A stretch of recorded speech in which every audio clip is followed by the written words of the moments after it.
হে WhatsApp guys, কেমন আছো সবাই? আশা করি সবাই খুব ভালো আছো। 7/4/20 আমরা হ্যারি পটারের যে সিরিজটা শুরু করেছি তার তৃতীয় পার্ট সম্পর্কে আজকে আমরা জানতে চলেছি। তো 2001 সালে প্রথম সিনেমা মুক্তি পাওয়ার পরে তার 3 বছর পর 2004 সালে হ্যারি পটার 3 সিনেমাটি রিলিজ পায়। আর এই সিনেমাটার আইএমডিবি রেট কিন্তু বাকিগুলোর চেয়ে অনেক বেশি ভালো এবং এটার আইএমডিবি রেট হচ্ছে 10-এ 7.9, মানে সবগুলোর চেয়ে বেশি। আর এই সিনেমাটির বাজেট ছিল হচ্ছে 1300 কোটি টাকা আর বক্স অফিসে আয় করতে পেরেছিল 7,980 কোটি টাকা। মানে বক্স অফিসের হিসাবে আগের দুইটা সিনেমার যেটা পিছিয়ে রয়েছে, বাট অ্যাকচুয়ালি কাহিনী বা আইএমডিবি রেটে সিনেমাটা অনেক এগিয়ে রয়েছে। আর তাছাড়া এই সিনেমাটির বাজেট অনেক বেশি ছিল। আর হ্যারি পটারের এ পর্যন্ত আমরা যে কয়টা সিনেমা দেখেছি তার মধ্যে এই সিনেমাটি আসলেই ভালো। এই সিনেমাটার কাহিনী আসলে তোমার ভালো লাগবে এবং এটা মোটামুটি বোঝাও সহজ। তো আর বাড়তি কথা না বলে এই পর্বের শুরুতে দেখা যায় হ্যারি তার স্কুলের ছুটিতে বাড়িতে ফিরে এসেছে। আর হ্যারি তার আঙ্কেলকে একটা কাগজে সাইন করতে বলে। আর এই অভিভাবকের সাইনটা লাগবে হচ্ছে যদি তুমি শিক্ষা ভ্রমণে যেতে চাও তাহলে এই সাইনটার প্রয়োজন হবে। কিন্তু হ্যারির আঙ্কেল বলে আমি তখন এই কাগজে সাইন করব যখন তুমি আমার বোনের সাথে ভালো ব্যবহার করবে। তো আমরা জানতে পারি হ্যারির আঙ্কেলের বোন কিছুদিনের জন্য এখানে বেড়াতে এসেছে আর সে আসার পর থেকে হ্যারির সাথে বাজে ব্যবহার করছিল। মানে এমনিতেই ফুল ফ্যামিলি বাজে ব্যবহার করছে, তার উপর আবার নতুন আরেকজন এসেছে। এমনকি তিনি হ্যারির বাবা মাকে নিয়ে অনেক বাজে বাজে কথা বলছিলেন। তো এই জন্য হ্যারির প্রচন্ড রাগ হয় এবং রাগে হ্যারি তার দিকে তাকিয়ে থাকে। আর তখনই দেখা যায় মহিলার আস্তে আস্তে শরীর বেলুনের মতো ফুলে যাচ্ছে এবং কিছুক্ষণের মধ্যে সে হাওয়ায় ভাসতে শুরু করে। তো এখানে যেটা হয়েছে, হ্যারি আসলে রাগের চোটে নিজের অজান্তেই ওই মহিলার উপর জাদু করে ফেলেছিল। তো যাই হোক, এইসব নানা কারণে হ্যারি বিরক্ত হয়ে তার আঙ্কেলের বাড়ি থেকে বের হয়ে আসে। কিন্তু হ্যারির যাবার মতো কোনো জায়গায় ছিল না। আর তাছাড়া স্কুল খুলতে এখন বেশ কিছুদিন দেরি রয়েছে। আর তখন হ্যারি খেয়াল করে ওর সামনে 3 তলা একটা জাদুকরি বাস চলে এসেছে। আর এই বাসটার কাজই ছিল যেসব জাদুকররা বিপদে পড়ে তাদেরকে সাহায্য করা। আর শুধুমাত্র জাদুকররা এই বাসটা দেখতে পায়। আর তাছাড়া পৃথিবীর বাকি মানুষদের কাছে এই বাসটা অদৃশ্যই থাকে। তো যাই হোক, হ্যারি করে বাসে করে একটা বাড়ির সামনে পৌঁছায়। আর ওই বাড়িতে গিয়ে হ্যারি হারামাইনি, রন এবং রনের পরিবারকে দেখতে পায়। তো হ্যারি সবাইকে দেখতে পেয়ে অনেক খুশি হয়। আর তখন হ্যারিকে রনের বাবা ডেকে বলে, তুমি কি জানো এলকাবার জেল থেকে একজন পালিয়ে গিয়েছে যার নাম হচ্ছে সিরিয়াস ব্ল্যাক। আর সে এখন তোমাকে খুঁজে বেড়াচ্ছে মেরে ফেলার জন্য, কারণ আজ থেকে 2 বছর আগে ভোল্ডেমর্ট তোমাকে মারতে গিয়ে নিজে মরে গিয়েছিল। আর তার সাথে সিরিয়াস ব্ল্যাকও তার সবকিছু হারিয়ে ফেলেছে। আর তুমি হচ্ছে পৃথিবীর একমাত্র মানুষ যে কিনা ভোল্ডেমর্টকে আবার পৃথিবীতে আসা থেকে আটকাতে পারো। তো এই জন্যই সিরিয়াস ব্ল্যাক তোমাকে মেরে ফেলতে চায়। আর এই জন্যই তোমাকে এখন থেকে সাবধান হওয়া উচিত। আর এখানে সিরিয়াস ব্ল্যাককে তার সম্পর্কে আমরা ভবিষ্যতে বিস্তারিত জানতে পারবো। তো যাই হোক, এরপর দেখা যায় এরা সবাই ট্রেনে করে নিজেদের স্কুলের দিকে ফিরে যাচ্ছিল। কিন্তু বেশ কিছুক্ষণ যাওয়ার পরই হঠাৎ করে ওদের ট্রেনটা মাঝ রাস্তায় দাঁড়িয়ে পড়ে। আর তখন আশেপাশের পরিবেশ ঠান্ডা হওয়া শুরু করে, বরফ জমা শুরু করে। আর কিছুক্ষণ পরে দেখা যায় হ্যারি আর তার বন্ধুদের কামরায় কোনো একটা আত্মা ঢুকেছে, পিশাচ। আর সেটা হ্যারির উপর প্রায় হামলাই করতে যায়। তখন ওই কামরায় হ্যারি আর তার বন্ধুরা ছাড়া আরো একজন লোক চলে আসে আর সে তার জাদুর সাহায্যে হ্যারিকে বাঁচিয়ে নেয়। তো এখানে আমরা জানতে পারি ওই লোকটার নাম হচ্ছে প্রফেসর লিউকন এবং সে হচ্ছে এই স্কুলের নতুন টিচার। এবং তোমরা বরাবরই জানো প্রতি বছর একটা না একটা করে টিচার চেঞ্জ হবে। তো যাই হোক, তিনি বলেন হ্যারির উপর যারা হামলা করেছিল তাদের নাম হচ্ছে ড্যামিনেটরস আর ওরা হচ্ছে আজগাবার জেলের রক্ষক। আর যেহেতু আজগাবার বা এলকাবার জেল থেকে একজন কয়েদি পালিয়ে গিয়েছে তাই তারা ট্রেন থামিয়ে কয়েদিকে খুঁজছে। তো যাই হোক, এরপর দেখা যায় কিছুক্ষণ পরে তারা স্কুল এসে পৌঁছায়। আর তখন প্রফেসর ডাম্বেলডোর সবাইকে জানিয়ে দেন প্রফেসর লিউকিনের সাথে এবছর আরো নতুন একজন টিচার জয়েন করছেন যার নাম হচ্ছে হ্যাগ্রিড এবং তিনি এখন থেকে এই স্কুলের সমস্ত জাদুর পশু দেখাশোনা করবেন। এর সাথে তিনি জাদুর পশু সম্পর্কে তোমাদের জ্ঞানও দেবেন। তার মানে হ্যাগ্রিডের আর কি প্রমোশন হয়েছে। আর এরই সাথে সাথে তিনি জানান এখন থেকে ওই ডেমিনেটরসরা, ওই পিশাচগুলো স্কুলের বাইরে সবসময় পাহারাদারি করবে। আর এর কারণটা হচ্ছে যে কোনো সময় এখানে সিরিয়াস ব্ল্যাক হামলা করতে পারে হ্যারি পটারের উপর বা কোনো ছাত্রের উপর। তবে এই ডেমিনেটরসরা নিজেদের শিকার এবং মানুষের মধ্যে পার্থক্য করতে পারে না। তো এখন থেকে তোমাদের সবাইকে একটু সাবধানে থাকতে হবে। তো এরপর আস্তে আস্তে ওদের স্কুলের নতুন বছরের ক্লাস শুরু হয় আর ওরা সবাই স্কুলের লাইফ এনজয় করতে থাকে। আর এরপর একদিন আমরা দেখতে পাই হ্যাগ্রিড ওদের জাদুর পশুর প্র্যাকটিক্যাল কাজ করাতে জঙ্গলে নিয়ে যায়। আর তারপর দেখা যায় ওখানে অর্ধেক পাখি এবং অর্ধেক ঘোড়ার সংমিশ্রণে একটা জীব দাঁড়িয়ে রয়েছে যেটার নাম হচ্ছে হিপোগ্রিফ, যেটার অর্ধেক হচ্ছে ঈগল আর অর্ধেক হচ্ছে ঘোড়ার মতো। তো হ্যাগ্রিড তখন জানায় এই পশুগুলো অনেক মিশুক প্রাণী, ওদের অনেক ইগো প্রবলেম রয়েছে, তো তোমাকে ওদেরকে সম্মান করতে হবে। তো এরপর হ্যাগ্রিড করে কি সকল স্টুডেন্টের মধ্যে থেকে হ্যারিকে ডেকে নেয় এবং হিপোগ্রিফের সাথে বন্ধুত্ব করতে বলে। তো হ্যারি করে ওই পশুটির কাছে গিয়ে মাথা নিচু করে সম্মান জানায়। আর এই জন্য ওই পশুটির হ্যারিকে পছন্দ হয় এবং হ্যারিকে তার পিঠে ওঠার অনুমতি দেয়। আর তারপরে ওই প্রাণীটি করে কি হ্যারিকে পিঠে নিয়ে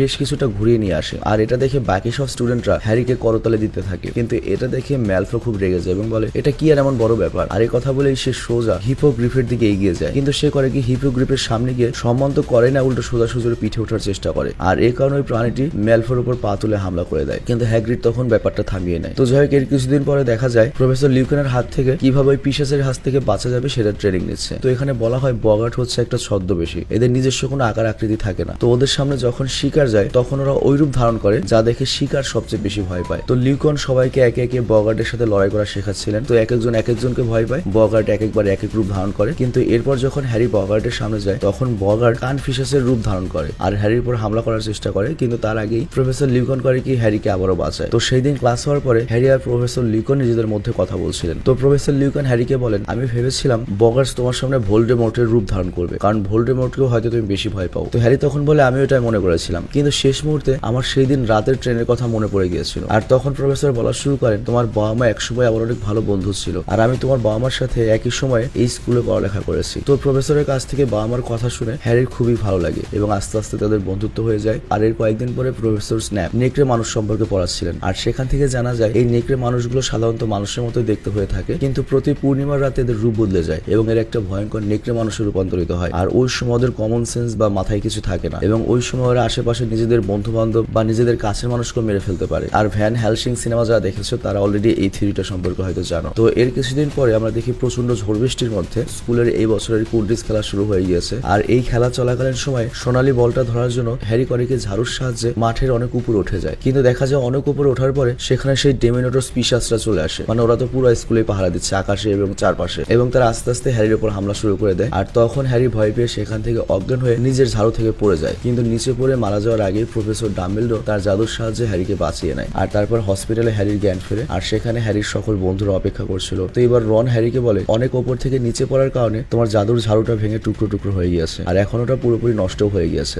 আর এরপর আমরা দেখি হ্যারি এই ব্যাপারটা প্রফেসর লিউকনের সাথে আলোচনা করে যে কিভাবে ওইসব ডেমিনেটর্স বা পিশাচদের সাথে লড়াই করা যায় বা ওদের কাছ থেকে কিভাবে বাঁচা যায়। আর প্রফেসর লিউকনও রাজি হয়ে যায় যে তোমাকে আমি শেখাবো। তো এইভাবেই দেখা যায় রেগুলারলি হ্যারি ওই পিশাচদের সাথে কিভাবে লড়াই করতে হয় সেটা ট্রেনিং নিচ্ছিল, এবং কিছুদিনের মধ্যে হ্যারি বেশ কয়েকটা নতুন জাদুমন্ত্র শিখে যায়। তো এরই কয়েকদিন পরে এই স্কুলের সকল স্টুডেন্টদেরকে হগবক নামের একটা জায়গায় শিক্ষা সফরে নিয়ে যাওয়া হচ্ছিল, কিন্তু সেখানে শুধুমাত্র তারাই যেতে পারছিল যেসব স্টুডেন্টদেরকে তার অভিভাবকরা সাইন দিয়েছিল, এবং ওই সাইন দেওয়া কাগজ জমা দিতে হবে। কিন্তু হ্যারি যখন বাড়ি থেকে এসেছে, তোমাদের নিশ্চয়ই মনে আছে হ্যারির তার বাবা মা নেই, আর ওর আঙ্কেল কিন্তু ওই কাগজে সাইন করে দেয়নি। তো এর জন্য হ্যারিকে এই শিক্ষা সফরে নেওয়া হবে না। আর তাই হ্যারি ঠিক করে সে তার অদৃশ্য চাদরের সাহায্যে লুকিয়ে লুকিয়ে ওদের সাথে বেরিয়ে পড়বে। কিন্তু ও যখন স্কুল থেকে বের হচ্ছিল তখন রনের দুই যমজ ভাইয়ের সাথে হ্যারি দেখা হয়ে যায়, আর ওদের একজনের নাম ছিল সেইড আর একজনের নাম ছিল জোর। তো ওদের এই সিনেমাতে ওরকম বেশি ভূমিকা নেই, তবে তারপর ওরা দুজন করে কি হ্যারিকে এই হগওয়ার্টস স্কুলের একটা ম্যাপ গিফট করে। তবে এটা কোনো সাধারণ ম্যাপ ছিল না, এটা ছিল জাদুর ম্যাপ। আর এই জাদুর ম্যাপের মাধ্যমে জানা যাবে যে স্কুলের মধ্যে কে কখন কোথায় রয়েছে, মানে কোথায় যাওয়া আসা করছে, এবং এই ম্যাপটাকে একটা জাদুর মন্ত্র দিয়ে চালু করা যেত। আর অন্য একটা মন্ত্র বললে এই ম্যাপের সমস্ত ছবি গায়েব হয়ে যেত, মানে বাড়ি থেকে দেখলে মনে হবে সাধারণ একটা কাগজের টুকরা। তো এই ম্যাপের সাহায্যে আমাদের হ্যারি করে কি ওর বন্ধু রন আর হারামাইনির কাছে যায়, আর সেখানে ঘুরতে ঘুরতে হ্যারি খেয়াল করে প্রফেসর ম্যাকগনিক্যাল এবং জাদুমন্ত্রী দাঁড়িয়ে রয়েছে, আর তারা ওখানে সবাই সিরিয়াস ব্ল্যাক এবং হ্যারিকে নিয়ে আলোচনা করছিল।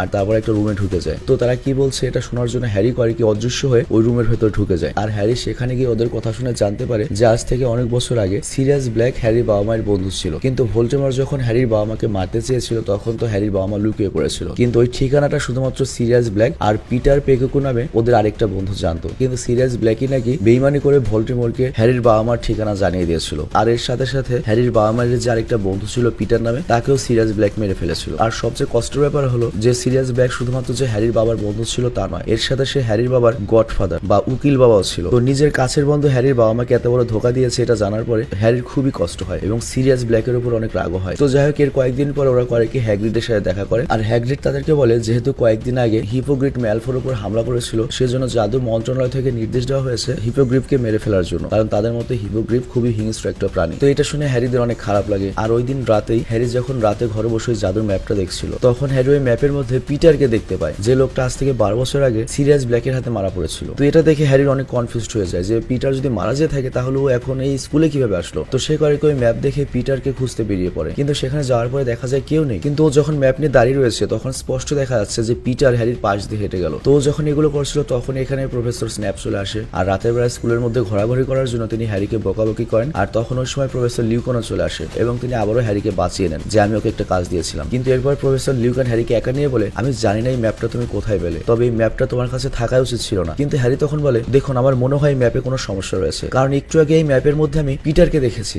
অথচ সে 12 বছর আগে সিরিয়াস ব্ল্যাকের হাতে মারা গিয়েছে। তো এটা শোনার পরে প্রফেসর বলে, এটা অসম্ভব, এটা হতেই পারে না। তো তোমরা কি বুঝতে পারছো এই পিটারটাকে? অ্যাকচুয়ালি 12 বছর পূর্বে হ্যারির বাবা মাকে যখন ভোল্ডেমর্ট মেরে ফেলে তখন সিরিয়াস ব্ল্যাকে তো হ্যারির বাবা মায়ের খবর দিয়েছিল যে ওরা ওই জায়গাতে আছে, আর তখন ওই মুহূর্তে সিরিয়াস ব্ল্যাক তো আরেকজনকে মেরে ফেলে হ্যারির বাবা মায়ের বন্ধু, যার নাম হচ্ছে পিটার। তো সেই পিটারের কথা বলছে যে সিরিয়াস ব্ল্যাক যদি পিটারকে মেরে থাকে 12 বছর আগে, ও এখন কই থেকে আসলো। তো যাই হোক, এর 2 দিন পর হিপোগ্রিফকে শাস্তি হিসেবে ওর গলা কেটে মেরে ফেলার দিন চলে আসে, আর এর জন্য হ্যারি, রন আর হারামাইনি শেষবারের মতো হিপোগ্রিফকে দেখতে আসে। তো যাওয়ার সময় দেখতে পায় যে হিপোগ্রিফ, যার নাম হচ্ছে বাকবিট সম্ভবত, সে বাইরে বাধা রয়েছে আর ওরা হ্যাগ্রিডকে বলে তুমি হিপোগ্রিফকে মেরে ফেলার আগে ছেড়ে দিচ্ছ না কেন? তখন হ্যাগ্রিড বলে আমি যদি ওকে এখন ছেড়ে দেই তাহলে জাদু মন্ত্রণালয় থেকে প্রফেসর ডাম্বেলডোরকে বিপদে ফেলানো হবে। আর এরপর হ্যাগ্রিড রনকে একটা ইঁদুর দেয়, এই যে তোমার ইঁদুর, এটাকে সামলে রেখো, আবার হারিয়ে ফেলো না। তো আমরা জানতে পারি এটা রনের পোষা ইঁদুর এবং কিছুদিন আগে হারিয়ে গিয়েছিল। আর হ্যাগ্রিড ওটাকে খুঁজে পেয়েছে। আর তারপর ওরা দূরে থেকে দেখতে পায় প্রফেসর ডাম্বেলডোর, জাদুমন্ত্রী এবং একজন কসাই হ্যাগ্রিডের বাড়ির দিকে এগিয়ে আসছে। তো এই জন্য ওরা করে কি হ্যাগ্রিডের বাড়ির পেছনের দরজা দিয়ে সেখান থেকে পালিয়ে যায়। আর তারপর দূর থেকে দেখতে পায় যে হিপোগ্রিফকে মেরে ফেলা হলো। আর এই সব চলাকালীন রনের ইঁদুরটা ওর হাতে কামড় দিয়ে সেখান থেকে পালিয়ে যায়। আর তারপর ওরা তিনজন ওটার পিছু করে ধরার জন্য, আর ইঁদুরটাকে ধরতে গিয়ে ওরা সবাই করে কি একটা বড় গাছের নিচে চলে আসে। তবে ওরা ফাইনালি ইঁদুরটা ধরতে পারে, কিন্তু ইঁদুরটা ধরার পরে ওরা খেয়াল করে পেছনে জ্ঞান দাঁড়িয়ে রয়েছে। আর জ্ঞান হচ্ছে কুকুর আর নেকড়ের মতো একটা প্রাণী। তো জ্ঞান করে কি রনকে টানতে টানতে ওই গাছের যে নিচে গুহা রয়েছে সেখানে নিয়ে যায়। আর রনকে বাঁচানোর জন্য হ্যারি আর হারামাইনি ওই গুহার মধ্যে ঢোকে এবং দেখতে পায় যে এখানে একটা সুড়ঙ্গের মধ্যে বাড়ি রয়েছে, গোপন বাড়ি। তো ওই বাড়িতে ঢোকার পর দেখতে পায় ওই ঘরের মধ্যে সিরিয়াস ব্ল্যাক রয়েছে। তো একটু আগে যে জ্ঞান করা দেখেছে যে রনকে এই ঘরের মধ্যে নিয়ে এসেছে, ওটাই মূলত সিরিয়াস ব্ল্যাক ছিল। তো এখানে উল্লেখ্য সিরিয়াস ব্ল্যাক তার জাদুর সাহায্যে ইচ্ছা মতো মানুষ থেকে পশু রূপ ধারণ করতে পারতো। তো সিরিয়াস ব্ল্যাকের পরিচয় পাওয়ার পরে হ্যারি করিকে ওকে মারার জন্য এগিয়ে যায়, কিন্তু তখনই ঘরের মধ্যে প্রফেসর লিউকন চলে আসে আর হ্যারিকে আটকিয়ে দেয়। আর এখানে আমরা জানতে পারি প্রফেসর লিউকন এবং সিরিয়াস ব্ল্যাক অনেক ঘনিষ্ঠ বন্ধু এবং তাদের মধ্যে অনেক ভালো সম্পর্ক। তো এটা দেখার পরে হ্যারি কষ্ট পায় যে প্রফেসর লিউকনও সিরিয়াস ব্ল্যাকের দলে, ভিলেনের দলে। আর তখন হ্যারি প্রফেসর লিউকনকে বলে আমি আপনাকে অনেক বিশ্বাস করেছিলাম, আপনিও আমাকে ধোকা দিলেন। আর তখন সিরিয়াস ব্ল্যাক আর প্রফেসর বলে তুমি ভুল ভাবছো, তোমার বাবা আমার প্রকৃত বন্ধু আমরাই ছিলাম। আর সিরিয়াস ব্ল্যাক অবশ্যই বিশ্বাসঘাতকতা করেনি, আমি খুব ভালো মতো জানি ওকে। তবে আমাদের আরো একটা বন্ধু ছিল যার নাম হচ্ছে পিটার, আর ওই তোমার বাবা মার সাথে বিশ্বাসঘাতকতা করেছে আর সিরিয়াস ব্ল্যাককে খুনি বানিয়েছে। আর এতদিন ধরে আমি জানতাম যে পিটার হয়তো মারা গিয়েছে, কিন্তু তুমি সেদিন ম্যাপে পিটারকে দেখার পরে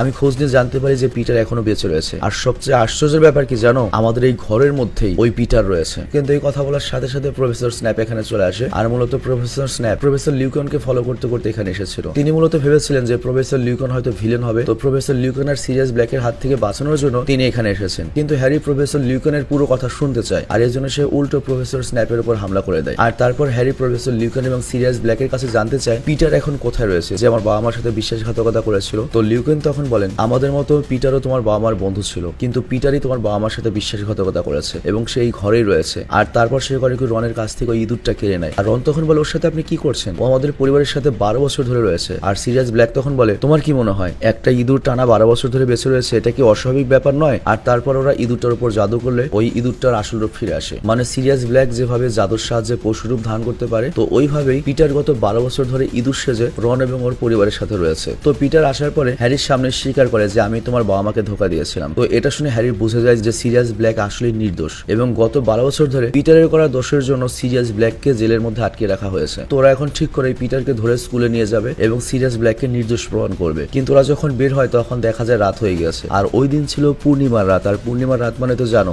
আজকে যারা নেকড়ে মানব রয়েছে তারা নেকড়ে হয়ে যাবে। তো আমরা দেখি আস্তে আস্তে প্রফেসর লিউকেনি নেকড়েতে বদলাতে শুরু করে। আর এখানে আমরা জানতে পারি যে প্রফেসর লিউকেনি একটা নেকড়ে মানব ছিল এবং সে প্রতি পূর্ণিমার রাতে নিজের অজান্তে একটা নেকড়েতে রূপান্তরিত হয়ে যেতে। তো এরপর দেখা যায় প্রফেসর লিউকেন কিন্তু পুরোপুরি নেকড়ে মানবে পরিণত হয়। আর তখন প্রফেসর লিউকেনের সামনে সবাই কিন্তু বিপদে রয়েছে। আর তখন সিরিয়াস ব্ল্যাক তাকে আটকানোর চেষ্টা করে। আর ওই মুহূর্তে সিরিয়াস ব্ল্যাক এবং লিউকনের মধ্যে লড়াই শুরু হয়ে যায় এবং আমরা এখানে দেখতে পাই লিউকন সিরিয়াস ব্ল্যাকের চেয়ে অনেক বেশি শক্তিশালী এবং সিরিয়াস ব্ল্যাককে অনেক ভালো মতো আহত করে ফেলে। আর সেই জন্য পিছন দিক থেকে হ্যারি করিকে সিরিয়াস ব্ল্যাককে বাঁচানোর জন্য এগিয়ে যায়, কিন্তু উল্টো এবার হ্যারিকে মারার জন্য লিউকন এগিয়ে আসছিল। আর ওই মুহূর্তে জঙ্গলের ভেতর থেকে একটা পশুর ডাক শোনা যায়, সেটা একটা নেকড়ের মতো। আর ওই ডাক শোনার পরে প্রফেসর লিউকন ওই নেকড়ের ডাক ফলো করে জঙ্গলের ভেতর এগিয়ে যায়, কিন্তু এদিকে দেখা যায় সিরিয়াস ব্ল্যাক অনেক মারাত্মকভাবে আহত হয়েছে। আর হ্যারি তখন সিরিয়াস ব্ল্যাককে বাঁচানোর জন্য কাছে আসে, কিন্তু তখনই এখানে যে কালো পিশাচরা পাহারায় ছিল সিরিয়াস ব্ল্যাককে ধরার জন্য, তারা সিরিয়াস ব্ল্যাককে খুঁজে পায় এবং কালো পিশাচগুলো একসঙ্গে হ্যারি এবং সিরিয়াস ব্ল্যাকের উপর হামলা করতে শুরু করে। আর তখন সেখানে হ্যারি নিজেদেরকে বাঁচানোর জন্য অনেক জাদুবিদ্যা করে চেষ্টা করে, কিন্তু এতগুলো পিশাচদের সাথে পারা সম্ভব ছিল না। আর এই জন্য ওদের দুজনের অবস্থা অনেক খারাপ হয়ে যায়। আর তখনই হ্যারি খেয়াল করে দূর থেকে কেউ একজন জাদুর সাহায্যে সকল পিশাচদের সেখান থেকে তাড়িয়ে দিল। আর এই দৃশ্য দেখার সাথে সাথে হ্যারি অজ্ঞান হয়ে যায়। তো এখানে দুইটা পয়েন্ট কিন্তু খেয়াল রাখো। প্রথম পয়েন্টটা হচ্ছে প্রফেসর লিউকন জঙ্গলের ভেতরে নেকড়ের আওয়াজ শুনতে পেয়ে সেদিকে চলে যায়। আর তারপর হ্যারিকে কেউ একজন জাদু দিয়ে বাঁচিয়ে নেয়। তো কে বাঁচালো, কে নেকড়ের ডাক দিল, এটা আমরা একটু পরে জানতে পারবো। তো যাই হোক, এরপর যখন হ্যারির জ্ঞান ফিরে তখন হ্যারি নিজেকে একটা হসপিটালে খুঁজে পায়। আর জ্ঞান ফেরার পরে হারামাইনি হ্যারিকে বলে সিরিয়াস ব্ল্যাক ধরা পড়েছে এবং কিছুক্ষণ পর সমস্ত কালপিশাচরা সিরিয়াসকে মেরে ফেলবে। আর তখন ওদেরকে দেখার জন্য হসপিটালে প্রফেসর ডাম্বেলডোর চলে আসে। আর হ্যারি আর হারমানি তখন প্রফেসর ডাম্বেলডোরকে বলে সিরিয়াস ব্ল্যাক সত্যি নির্দোষ, আপনি কিছু একটা করুন। প্রফেসর ডাম্বেলডোর বলে আমি প্রমাণ ছাড়াই কিছুই করতে পারবো না। আর তখন ডাম্বেলডোর হারমাইনিকে বলে তবে তুমি চাইলে কিছু করতে পারো, আর তোমার কি করতে হবে এটা তুমি খুব ভালো মতোই জানো। আর তুমি যদি একবার সফলতা পাও তাহলে অনেকগুলো নিরীহ জীবন বেঁচে বেঁচে যাবে। তো এটা বলে প্রফেসর ডাম্বেলডোর ঘর থেকে বেরিয়ে যায়। আর তখন হারামাইনি বুঝতে পারে যে ডাম্বেলডোর আসলে কি বলেছে, তাকে কি করতে বলেছে। আর হারামাইনি করে কি নিজের গলা থেকে একটা হার বের করে, আর সেটার মধ্যে একটা লকেট ছিল। তবে এই লকেটটা কোনো সাধারণ লকেট ছিল না, এটা দিয়ে সময় বা কাল পরিবর্তন করা যেত, অতীতে যাওয়া যেত। মোট কথা বলতে পারে এটা একটা জাদুর টাইম মেশিন। তো এটার সাহায্যে হারামাইনি হ্যারিকে নিয়ে বেশ কয়েক ঘন্টা পেছনে চলে আসে। আর দেখা যায় ওরা ওই সময় চলে এসেছে যখন হিপ্রোগ্রিফ বাঁচা ছিল। আর তারপর ওরা দেখতে পায় যে হ্যারি পটাররা হ্যাগ্রিডের বাড়িতে দেখা করতে যায়। আর তখন ওরা দুজন করে কি নিজেদের অতীতের রূপকে ফলো করতে শুরু করে। তো এবার অতীতে হ্যারি, রন আর হারামাইনি যখন হ্যাগ্রিডের বাড়ি ঢুকেছিল তখন ওরা দুজন করে কি বাড়ির বাইরে অপেক্ষা করতে থাকে। আর তখন হারামাইনিকে বলে, আমার মাথায় একটা বুদ্ধি এসেছে, আমরা ইচ্ছা করলে তো এখন বাকবিটকে নিয়ে এখান থেকে পালাতে পারি, তাহলে ওকে কেউ মেরে ফেলতে পারবে না। হারামাইনি তখন বলে, তোমার কি মনে নেই আমরা যদি বাকবিটকে নিয়ে পালিয়ে যাই তাহলে সবাই প্রফেসর ডাম্বেলডোর এবং হ্যাগ্রিডকে দোষারোপ করবে। তবে হ্যাঁ, একটা উপায় রয়েছে, আগে জাদু মন্ত্রণালয়ের লোক আসুক, তারা বাকবিটকে দেখুক, তারপর আমরা ওকে নিয়ে পালাবো। তো এর কিছুক্ষণ পর সেই সময়টা চলে আসে যখন প্রফেসর ডাম্বেলডোর, জাদুমন্ত্রী এবং কসাই হ্যাগ্রিডের বাড়িতে পৌঁছায়। আর তখন দেখা যায় অতীতের হ্যারি পটাররা হ্যাগ্রিডের বাড়ির পেছন থেকে পালিয়ে যাচ্ছে। তো কিছুক্ষণ পরে সবাই যখন হ্যাগ্রিডের বাসায় বসে চা খাচ্ছিল, ওই সুযোগে হ্যারি আর হারামাইনি করে কি বাকবিটকে সেখান থেকে নিয়ে পালিয়ে যায়। আর তারপর হ্যাগ্রিডের বাসায় চা খাওয়ার পরে প্রফেসর ডাম্বেলডোর এবং জাদু মন্ত্রণালয়ের মন্ত্রী যখন বাইরে আসে তখন দেখতে পাই জায়গাটা পুরো ফাঁকা। আর ওরা মনে করে বাকবিট হয়তো নিজে থেকেই পালিয়ে গিয়েছে। তো এই জন্য এখন দোষটা ডাম্বেলডোর বা হ্যাগ্রিডের উপর যাবে না। তো জাদু মন্ত্রণালয়ের মন্ত্রী তখন কসাইকে বলে, বাকবিটের জায়গায় বড় একটা কুমড়ার উপর তরোয়াল চালাও। আর সেটা দেখে দূর থেকে অতীতের হ্যারি পটাররা মনে করেছিল যে বাকবিটকে মেরে ফেলা হয়েছে। আর এরপর বর্তমানে হ্যারি আর হারামাইনি সেখানে গিয়ে অপেক্ষা করতে থাকে যেখানে সিরিয়াস ব্ল্যাক আর প্রফেসর লিউকন এবং বাকি সবাই পিটারকে নিয়ে গাছের নিচে থেকে গুহা থেকে বের হয়ে আসছিল। আর তারপর দেখা যায় সেই সময়টা চলে এসেছে যখন প্রফেসর লিউকন আস্তে আস্তে নেকড়ে মানুষ হয়ে যাচ্ছিল। তো প্রফেসর লিউকন সিরিয়াসকে আহত করার পরে যখন হ্যারির উপর হামলা করতে আসে তখন দূর থেকে এটা দেখার পরে হারামাইনি করে কি নেকড়ের মতো করে ডাকতে শুরু করে। আর এই ডাক শোনার পর প্রফেসর লিউকন হ্যারিকে ছেড়ে দিয়ে জঙ্গলের ভেতর এগিয়ে আসতে শুরু করে। কিন্তু জঙ্গলের ভেতর আসার পর প্রফেসর যখন হ্যারি আর হারামাইনির উপর হামলা করতে যাচ্ছিল তখনই সেখানে বাকবিট চলে আসে এবং বাকবিট প্রফেসরের হাত থেকে এই দুজনকে বাঁচিয়ে নেয়। আর এর জন্যই কিন্তু আমরা একটু আগে দেখেছিলাম যে প্রফেসর কোন একটা নেকড়ের ডাক শুনে জঙ্গলের ভেতর ঢুকে যায়। তো ওই ডাকটা কিন্তু আমাদের বর্তমানে হারামাইনি অতীতে গিয়ে দিয়েছিল। তো এরপর হ্যারি আর হারামাইনি সেই জায়গায় পৌঁছায় যেখানে কালো পিচাসরা অতীতের হ্যারি এবং সিরিয়াস ব্ল্যাকের উপর হামলা করেছিল এবং তাদেরকে প্রায় মেরেই ফেলেছিল। আর তখন আমাদের বর্তমান হ্যারি যে আর কি অতীতে গিয়েছে সে বারবার মনে করতে থাকে যে অতীতে হয়তো আমার বাবা এসে ওই মহান জাদুটা করে আমাকে বাঁচিয়ে নিয়েছিল। কিন্তু কিছুক্ষণ পর দেখা যায় ওর বাবার আসে না, জাদুও করে না। আবার ওদিকে হ্যারি এবং সিরিয়াসের অবস্থা খুবই খারাপ হয়ে যায়, মারাই যাচ্ছিল। আর তখন বাধ্য হয়ে হ্যারি করে কি নিজের জাদু চালায় এবং সে তার জাদুদের সকল কাল পিচাসকে তাড়িয়ে দেয়। এবং এটা এত শক্তিশালী জাদু ছিল যে সবার পক্ষে এটা করা পসিবল না। হ্যারি নিজে অবাক হয়ে যে এত শক্তিশালী জাদু আমি কিভাবে করলাম। তো হ্যারি তখন বুঝতে পারে আসলে তখন ওইটা হ্যারির বাবা এসেছিল না, হ্যারি নিজে অতীতে এসে হ্যারিকে বাঁচিয়েছিল। তো তোমরা কি কানেকশনটা বুঝতে পারছো? হ্যারি অতীতে যাওয়ার আগে আমরা যে দৃশ্যগুলো দেখেছিলাম সেগুলো আসলে আমাদের বর্তমানে হ্যারি যে অতীতে গিয়ে যা করেছে তার সাথে সম্পর্কিত। তো যাই হোক, এর কিছুক্ষণ পরে ওরা করে কি বাকবিটকে নিয়ে স্কুলের সেই বিল্ডিং এ পৌঁছায় যেখানে সিরিয়াসকে আটকে রাখা হয়েছে। আর জাদুর সাহায্যে সেই ঘরের দরজা ভেঙে সিরিয়াসকে সেখান থেকে বের করে আনে। আর তারপর হ্যারি আর হারামাইনি সিরিয়াসকে বলে, তুমি বাকবিটকে নিয়ে এখান থেকে পালিয়ে যাও। কিন্তু যাওয়ার আগে সিরিয়াস হ্যারিকে বলে যায়, তুমি যখনই কোনো বিপদে পড়বে তুমি আমার সাথে যোগাযোগ করবে, আমি সবসময় তোমার জন্য আছি। তো এরপর সিরিয়াস বাকবিটের পিঠে উঠে সেখান থেকে চলে যায়। আর তারপর হ্যারি আর হারামাইনি আবার হসপিটালে ফেরত আসে, যেখান থেকে ওরা অতীতে চলে গিয়েছিল। আর ওরা যখন হসপিটালের দরজাদের ভেতরে ঢুকে তখন দেখতে পায় ওরা দুজন ঠিক সেই সময় চলে এসেছে যে সময় ওরা অতীতে গিয়েছিল। তো যাই হোক, এভাবে হ্যারি আর হারামাইনি বাকবিট, সিরিয়াস ব্ল্যাক এমনকি হ্যারিরও জীবন বাঁচিয়েছে। কিন্তু ওদের এই মহান কাজ সম্পর্কে প্রফেসর ডাম্বেলডোর ছাড়া আর কেউ জানে না। তো এর পরের দিন সকালে আমরা দেখতে পাই হ্যারি প্রফেসর লিউকিনের সাথে দেখা করতে গিয়েছে। আর তখন সেখানে দেখা যায় সে স্কুল ছেড়ে চলে যাচ্ছেন, কারণ এই স্কুলের সবাই সে যে নেকড়ে মানবের সম্পর্কে জেনে গিয়েছে। আর এই কারণে তিনি আর এই স্কুলে থাকতে চান না। তবে প্রফেসর সেখান থেকে যাওয়ার আগে হ্যারিকে বলে, চিন্তা করো না, আশা করছি আমাদের আবার দেখা হবে। তো যাই হোক, সেই দিন দুপুরে খাওয়ার টেবিলে আসার পরে হ্যারি দেখতে পায় যে কেউ একজন হ্যারিকে একটা গিফট পাঠিয়েছে। অ্যাকচুয়ালি হ্যারির যেহেতু জাদুর ঝাড়ুটা ভেঙে গিয়েছিল তাই গিফট হিসেবে সিরিয়াস ব্ল্যাক ওকে একটা নতুন উড়ন্ত ঝাড়ু পাঠিয়েছে। আর এই ঝাড়ুটার নাম হচ্ছে ফায়ার বোল্ট এবং এটা পৃথিবীর সবচেয়ে দ্রুত গতির ঝাড়ু এবং সবচেয়ে সেরা একটা ঝাড়ু। তো যাই হোক, হ্যারি এটা পেয়ে খুবই খুশি হয়। আর তারপর আমরা দেখতে পাই হ্যারি ওর বন্ধুদের সামনে ওর নতুন ঝাড়ুতে করে উঠতে যাচ্ছে। আর এখানেই হ্যারি পটার 3 সিনেমাটি শেষ হয়ে যায়। তো যাই হোক, হ্যারি পটারের যে কয়টা সিনেমা আমি এক্সপ্লেন করেছি তার মধ্যে সেকেন্ড পার্টটা আমার বোঝা একটু কষ্ট লেগেছে, বাট এই পার্টটা বোঝা সবচেয়ে ইজি ছিল। তবে যদিও লাস্টের দিকে অতীতে যাওয়ার ব্যাপারটা একটু কনফিউজিং ছিল, তবে তারপরে খুব ভালো মতো বোঝা গিয়েছে। তো যাই হোক, তোমাদের কাছে কেমন লাগছে সিনেমাটি সেটা কমেন্টে অবশ্যই জানাবে। এবং কেমন হয় আমরা যদি সেভেন্স ফোর্টনাইনটিতে স্পেশালি শুধুমাত্র ভূতের যে সিনেমাগুলো থাকে, পুরো ওয়ার্ল্ডে ভূতের এবং ভয়ঙ্কর যে সিনেমাগুলো রিলিজ হয় সেগুলো এক্সপ্লেন করি, সেটা তোমরা কমেন্টে অবশ্যই জানাবে। কারণ দেখো, আমার যেটা মনে হয় আমরা প্রচুর রিকোয়েস্ট পাই ভৌতিক সিনেমা এক্সপ্লেন করার জন্য। তো আমাদের পক্ষে নতুন করে আর কোনো চ্যানেল খোলা পসিবল নয়। তো আমরা যাচ্ছি, যেহেতু কে ড্রামা এখন আর চলে না, কারণ বাংলাদেশে হাজার হাজার কে ড্রামার মনে করে ইউটিউব চ্যানেল হয়ে গিয়েছে। তো কে ড্রামা এখন টিকে থাকা খুবই ডিফিকাল্ট। আর চ্যানেলটার অবস্থা তো দেখতেই পাচ্ছ, পুরো বাতিল হয়ে গিয়েছে। তো আমরা লাস্ট ট্রাই হিসাবে আমরা সেভেন্স ফোর্টনাইনটিতে যত ভূতের সিনেমা রয়েছে পুরো ওয়ার্ল্ড উইড সবগুলো ভূতের সিনেমা সিরিজ, সব সবগুলো ভূতের সিনেমা খুঁজে খুঁজে এনে তোমাদের জন্য এক্সপ্লেন করবো। তো তোমরা যদি এতে রাজি থাকো তাহলে অবশ্যই কমেন্টে জানাবে এবং অফকোর্স আমাদের সাজেশনও দেবে কোন কোন ভূতের সিনেমা এক্সপ্লেন করা যায়, এবং আমরা তোমাদের সবার সাজেশন নোট করে রেখে দেবো এবং একে একে সবারটা আনার চেষ্টা করবো। তবে যেগুলো অলরেডি বাংলাদেশে অনেক এক্সপ্লেন হয়েছে এবং অনেক ভিউ পেয়েছে সেগুলো না দিলেই ভালো, তবে দিলেও সমস্যা নেই, কারণ আমি দেখেছি আমাদের যে ফ্যান বেসটা রয়েছে আমরা ভিউ কম পাই কিন্তু আমাদের ফ্যানগুলো একবারে রেগুলার, মানে আমরা যাই দিই না কেন যদি ওরা 10 জায়গা থেকে দেখেও তবুও আমাদের ভিডিও একবার ওরা দেখবেই। কারণ আমি এরকমই দেখেছি যে আমাদের চেয়ে ভালো ভিডিও বানিয়েছে সেটা 1.5 মিলিয়ন ভিউ পেয়ে গিয়েছে, কিন্তু তারপরেও যখন আমরা ওই ভিডিওটা দিই আমাদের যে ভিউ পাওয়ার দরকার ততখানি ভিউ আমরা পাই। আর এটা কিন্তু তোমরা ওয়ান পিসই দেখেছো, সবাই দেখে ফেলেছো ওয়ান পিস, কিন্তু তারপর আমাদের কাছ থেকে ওরা দেখেছে। তো এই জন্য আমি মূলত সাহস পাই যে মনে হয় না আমার ইউটিউবিং কেরিয়ার এত তাড়াতাড়ি শেষ হবে, আমাকে আরো অনেক অনেক কষ্ট করতে হবে, তোমরা আমাকে মোটামুটি ভালোই খাটাবে আর কি। তো ভালো থেকে সুস্থ থেকো, টেক কেয়ার, আল্লাহ হাফেজ।